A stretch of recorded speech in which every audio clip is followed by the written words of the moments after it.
Today's Catholic Masterclass is focused on the use of bells around the Eucharistic Prayer. And for our instruction, we can turn to the GIRM, the General Instruction of the Roman Missal, paragraph number 150, which reads this.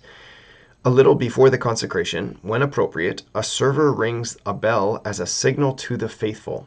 According to local custom, the server also rings the bell as the priest shows the host and then the chalice. Okay, so two simple points about just those two sentences and then some explanation of the purpose of the bells. So the first simple point is this, that bells are optional. They're not required and they're also not prohibited. Bells are optional to be used a little bit before the consecration, which I've only seen to mean and to be interpreted as the epiclesis. That is when the priest puts his hands together and calls down the Holy Spirit over the bread and the wine. So that's the first point. And the second point that the bells are optional to be used is at the elevation of the Sacred Host after it has been consecrated, and at the elevation of the precious chalice, of the sacred chalice, after the precious blood has been consecrated. So those are the two times that the bells are optional according to what the GIRM says.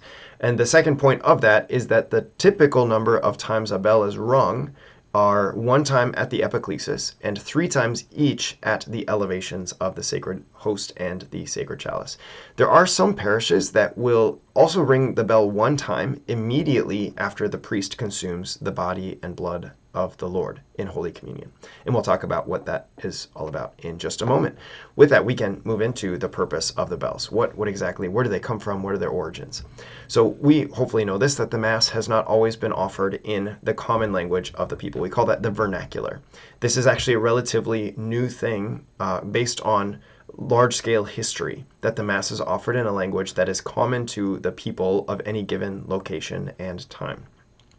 Before the Mass was translated into the vernacular in the 1960s, it was in Latin. We call it the traditional Latin Mass, which of course included the Latin language, but it also included standardized things such as the priest facing the same direction as everybody else. We call this ad orientem, facing the same direction. Ad orientem means toward the east, toward like liturgical east.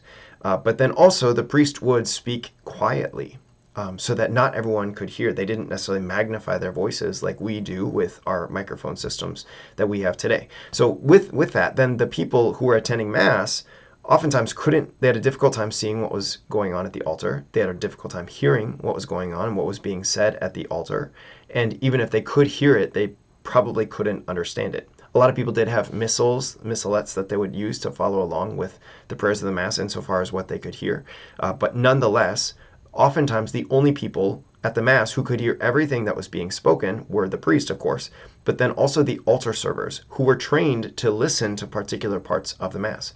And so during those especially noteworthy parts, or those parts of the Mass that are particularly worth our attention, the altar servers would ring a bell to get people's attention, because those people oftentimes were busy praying other prayers, or they were stuck in meditations, or they were just plain old distracted. But nonetheless, the altar servers would ring the bells at the epiclesis, the point when the Holy Spirit is called down to the altar, and at the elevation, so that the people could have a chance to adore the Lord in the Holy Eucharist, both in his body and in his blood, in the Sacred Host and in the chalice.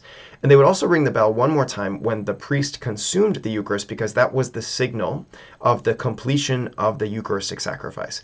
It also marked the transition when the people, if they were going to receive Holy Communion, could begin to prepare themselves in a more intense way as they prepared to receive Holy Communion. Okay, that's really beautiful.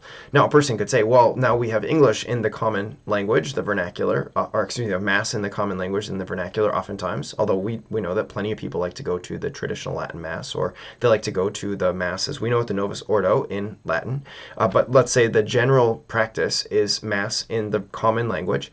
And what's more, we magnify our voices with microphones, and so people can hear what the priest is saying. And oftentimes, it's becoming more common that the priest would go ad orientem, but again, most of the time, the priest is facing the people. We call that versus populum.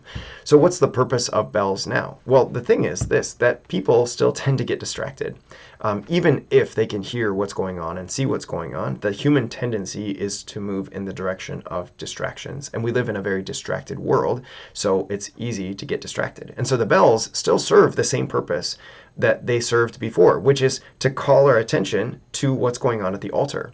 even if we're able to tune in and fully participate in what we're doing, or if we're very distracted, the bells can be this signal of like, hey, pay attention. This is a really important moment when the Holy Spirit is being called down upon the altar, when the priest is lifting up the Eucharistic host for you to adore, to love, to gaze upon with contemplation, this sweet sense of contemplation of the mystery at play here.